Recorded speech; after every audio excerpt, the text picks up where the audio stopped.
Saturday, November 24th, 1984. The Ponies stampede into the Metrodome for their second Prep Bowl appearance in 3 years, with hopes of doing what the 1982 team did on this very field, win the Big School State Championship. Despite beginning the season with a very un-Pony-like 3-3 record, George Thol's crew had gotten on a roll. After stopping top-ranked Apple Valley in the state quarterfinals and Osseo in the state semis, the Ponies now set their sights on the Burnsville Braves. This is going to be an exciting football game. I hope we can do justice to the type of game this is going to be. And the Pony defense would draw first blood.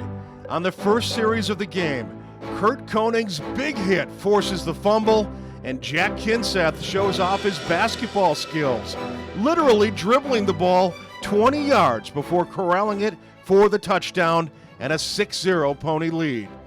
But the complexion of the game would change quickly. On the Ponies' first offensive possession, starting quarterback Greg Brown is hit hard in the backfield. The fumble is recovered by the Braves, but even worse, Brown would have to leave the game and could not return because of an injured foot.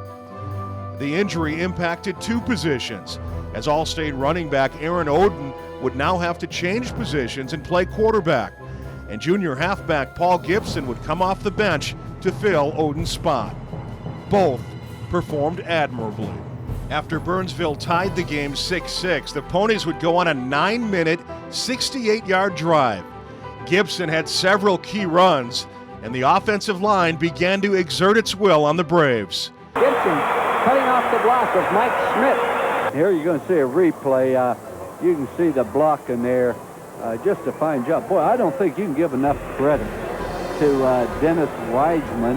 I hope I'm pronouncing that right. Todd Semo, Brent Larson, and Mike Schmidt. Boy, they are doing a yeoman's job, along with Steve Moss. Oden capped off the drive with the quarterback sneak for the touchdown, and after a 2-point conversion, the Ponies led 14-6. Boy, a tremendous drive there by Stillwater. Converted 3 different times on 4th down. Todd Semo and Dennis Weimann opening up the left side of the line there. A couple of good blocks. Aaron Oden goes in for the touchdown. It was 14-12 Stillwater in the second quarter when the normally conservative Ponies regained momentum with a trick play for the ages. Setting up to punt, the Ponies ran a play called the Boomerooski. Jim Schonecker takes it 60 yards, and TV color commentator Lou Holtz might have been the only one in the building who recognized what had happened. Now, if I can, let me explain what happened. They centered the ball to the up back. He stuck it between the legs of the guy in front of him. Everybody else faked to the right. He waited for everybody to leave, then he ran to the left. It's called the Boomerooski. I hope we have it again. If you'll watch for that. Here, notice how he sticks it on his legs, how everybody goes to the right. You can see the individual standing there, and he's just going to let him go. Now he breaks out to the left, pulls our cameraman, but he goes for approximately 70 yards. It was a big play at just the right time, as momentum was shifting dangerously towards Burnsville. We figured we had to do something to get a little momentum going in our direction, because right at that point we figured we needed to take the attack to them, and that was the only way we could do it. We had it ready just in case the quarterback got hurt. We had that play designed to do. The Ponies took advantage of the great field position as Ken Dolan takes it 12 yards up the middle for the score, and the Ponies would take a 21-19 lead into the locker room at halftime.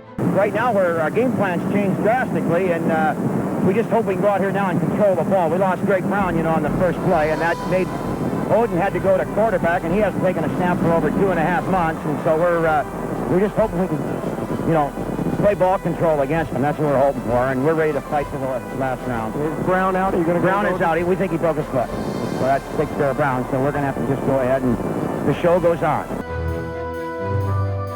Ball control would continue to play a huge part in the game. The Ponies opened up the second half with a 20-play, 68-yard drive that took 9 minutes and 36 seconds off the clock. Almost the entire 12-minute quarter. The drive was capped off by Matt Anderson's score on 4th and goal, and the Ponies led 27-19. The 9-minute-plus drive is a Prep Bowl record that still stands today. But Burnsville, which would win the Prep Bowl 1 year later, was not going to go down easily. the Braves scored the next 14 points to take a 33-27 lead. They then seemed to be in control when they forced the Ponies to punt with just 5.5 minutes to go in the game. But Chris Gibson uncorked a mammoth 63-yard boot that pinned the Braves at their own 1-yard line. On the very next play, Burnsville quarterback Kelly Ramswick grounds the ball while in the end zone. That's a safety, and the Ponies, now down 33-29, would get the ball back on the free kick. In addition to handling the quarterback duties, Aaron Oden also was explosive returning kicks. His 146 yards in returns is a Prep Bowl record that still stands today. And this return gave the Ponies great field position with about 5 minutes to go. The Ponies moved the ball down to the Burnsville 1, but with under 2 minutes to go, the Ponies are stopped this time on 4th and goal.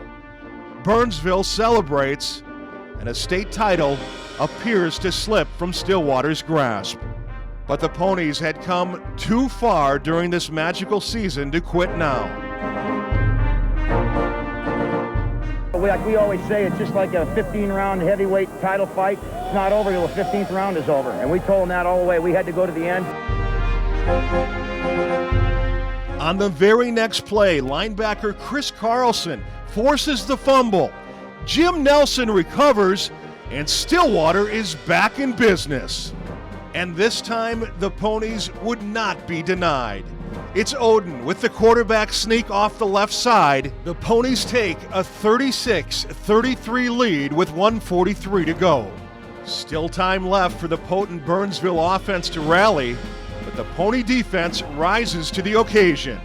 Jim Nelson and Jim Schonecker combined for the big sack. Moments later, the Braves' last-ditch attempt falls short. The state championship trophy was headed back to the St. Croix Valley. The Ponies had done it again, champions of Prep Bowl 3. The Stillwater Ponies are the state champions once again. I guess the greatest thrill I could have was having my son quarterback the Prep Bowl championship 2 years ago, but this is more thrilling. This tops anything I've ever seen or done. This is unbelievable.